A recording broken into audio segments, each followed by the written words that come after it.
సిద్దిపేట జిల్లా గజ్వేల్లోని శ్రీ లక్ష్మీ వెంకటేశ్వర స్వామి ఆలయంలో కార్తీక మాసం పూజలు వైభవంగా నిర్వహిస్తున్నారు.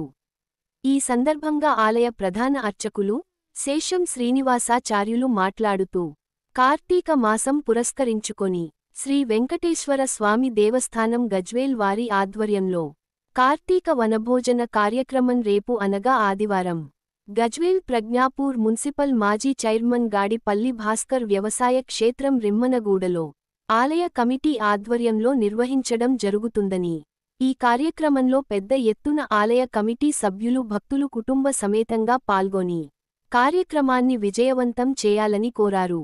ఈ కార్యక్రమంలో టీఎండి లక్ష్మణ్ మరియు మందాల తిరుపతి రెడ్డి, మడిపెడిగే గాలయ్య, నేతి కృష్ణమూర్తి, ఆలయ కమిటీ సభ్యులు, మహిళలు, భక్తులు తదితరులు పాల్గొన్నారు.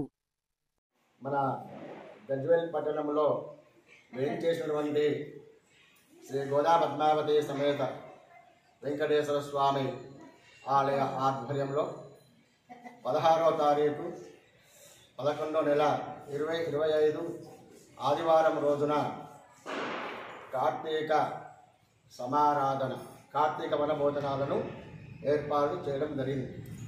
కార్యస్థలము శ్రీ గాడిపల్లి భాస్కర్ వ్యవసాయ క్షేత్రంలో ఏర్పాటు చేయడం జరిగింది. గత కొద్ది సంవత్సరాలుగా మన ఆలయంలో కార్తీక వనభోజనాలు ఏర్పాటు చేసినాము. కానీ కొన్ని కారణాల వల్ల మళ్ళీ ఇప్పుడు మనము వనభోజనాల కార్యక్రమం ఏర్పాటు చేసినాము. కార్తీక మాసము అనంటే మనకు గుర్తుకు వచ్చేది ఏంది? వనభోజనాలు. శివకేశవులకు ప్రీతికరమైనటువంటి మాసము. దామోదర ప్రీతికరమైన దీపదానాలు, సాలగ్రామ దానాలు, ఇటువంటి కార్యక్రమాలన్నీ కార్తీక మాసంలో మనం ఏర్పాటు చేసుకుంటాం.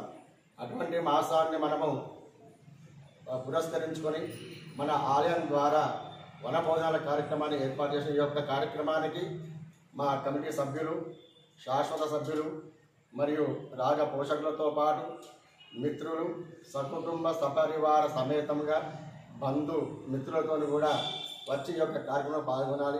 ఉదయం 16వ తారీఖు ఆదివారం రోజున ఉదయం వచ్చేవారికి అల్పాహార కార్యక్రమాన్ని కూడా ఏర్పరుస్తూ పాటు దాదాపుగా 10:30 గంటల సమయమున విశ్వక్సేన ఆరాధన, దాత్రి నారాధన కళ్యాణ మహోత్సవము, అనంతరము సాలగ్రామదాన కార్యక్రమాలతో పాటు గోపూజ కార్యక్రమాన్ని ఏర్పాటు చేసినాము.